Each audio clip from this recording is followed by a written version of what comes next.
Hi friends, welcome back to another episode of Generation Tech. My name is Alan. Being an Imperial Stormtrooper was never all that easy. The Empire had designed a cold and impersonal armor that made it impossible to see the individuals behind the plastoid.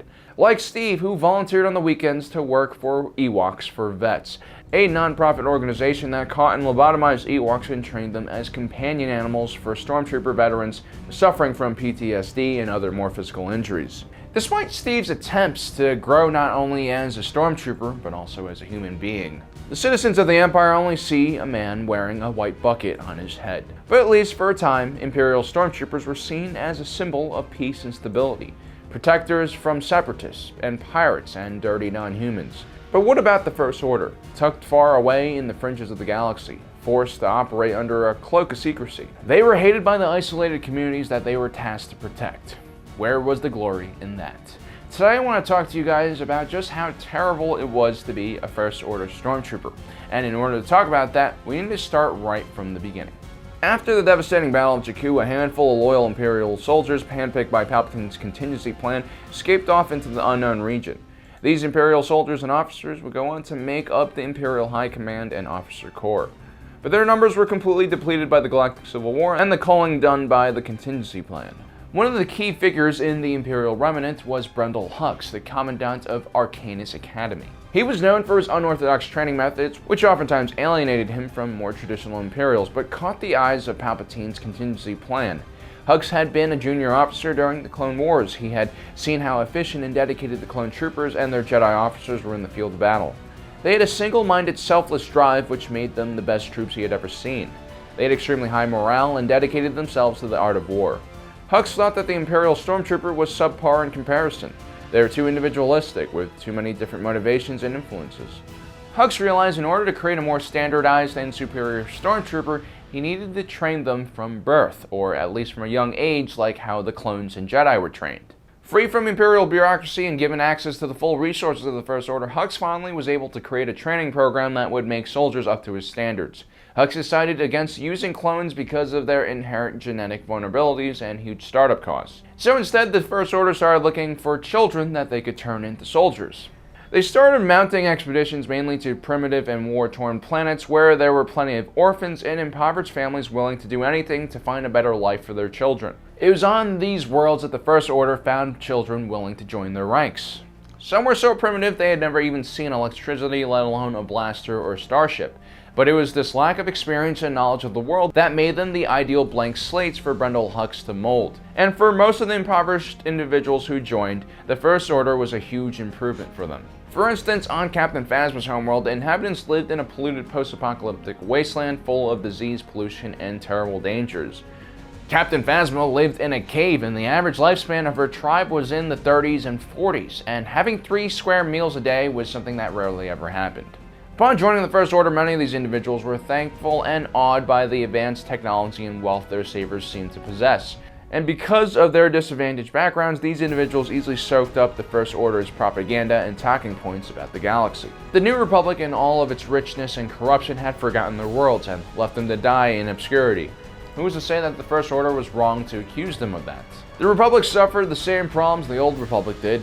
The core worlds were well taken care of and enjoyed prosperity and more representation, while the outer fringes were more or less forgotten, plagued by civil war or bandits or pirate attacks. And the Republic, with their demilitarization policy after the Battle of Jakku, was unable and unwilling to get involved. Aside from recruiting orphans from war-torn worlds, the First Order also kidnapped children as well. In the Janata system, for instance, the First Order contracted Janata Security to supply them with children for their Stormtrooper program.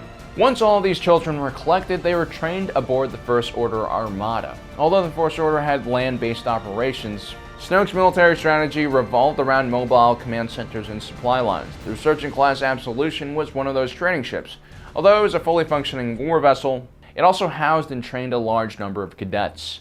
These young children were first brought up to speed about basic knowledge depending on their background so that they could at least understand the basic training and skills courses. Captain Phasma, for instance, had never seen a computer before arriving onto the Absolution. The children of the First Order were all trained by an individual known as the Cardinal, who himself was an orphan from Jakku and had been a part of the first generation of Stormtroopers and had been trained directly by Brendol Hux himself. The Cardinal instructed the children in hand-to-hand combat, weapons proficiency, and tactical knowledge. He was tough, but he was fair and never cruel. Cardinal was a true believer in the First Order's mission in bringing peace and stability.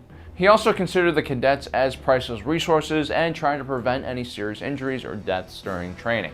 Eventually, Captain Phasma and her natural killer instincts caught the attention of General Hux, and she took over the second half of training the cadets. Once the Cardinal deemed the cadet ready for further training, they were sent to the finalizer where they would finish their training under Captain Phasma.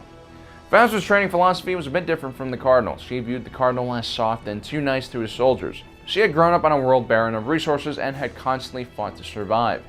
She learned how to kill at a very young age and even killed her own brother in order to survive. General Armitage Hux wanted her to instill that same kind of killer instinct in her soldiers.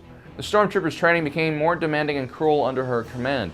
It wasn't uncommon for individuals who were too weak to protect themselves to get beat up or even killed in training. Eventually, both the Cardinal and Brundle Hux were replaced by Captain Phasma and Armitage Hux. Armitage had a very analytical mind that was driven by statistics and data. He introduced a very careful training regime that was combined with strict surveillance and tests to help him gauge the progress of his Stormtroopers' training. The Stormtroopers also went under heavy psychological conditioning, including subliminal messages that were played to them while they slept. To ensure further loyalty, Hux stripped away the names of the Stormtroopers and gave them alphanumeric designations and enforced strict uniform rules. Stormtroopers on missions weren't even allowed to remove their helmets until their commanding officer gave them the okay. This type of environment was designed to isolate the individual soldier and not allow them to bond with each other, despite the fact for many of these soldiers their fellow troopers were the only family they would ever know. And it usually worked to a certain degree. Competition amongst the troopers was great, and mission objectives were always prioritized over the health and safety of individuals. This kind of environment also probably made it easier for a defector like Finn to gun down several of his comrades during his escape with no remorse. For certain individuals, the First Order was structure and stability, a chance to escape a backwards planet. For others, it was a system that stifled the very humanity it was claiming to protect. Well guys, let me know in the comment section below what you think. Is it better to be a First Order Stormtrooper, or would you rather be an Imperial? I think it's pretty obvious which one's better, but anyway, I'm still curious to see all your comments. Also, don't forget to subscribe, like us on Facebook, and don't forget to hit that notification button so you don't miss out on the rest of our content. As usual, thanks for joining us today. If you're watching this, you are Generation Tech.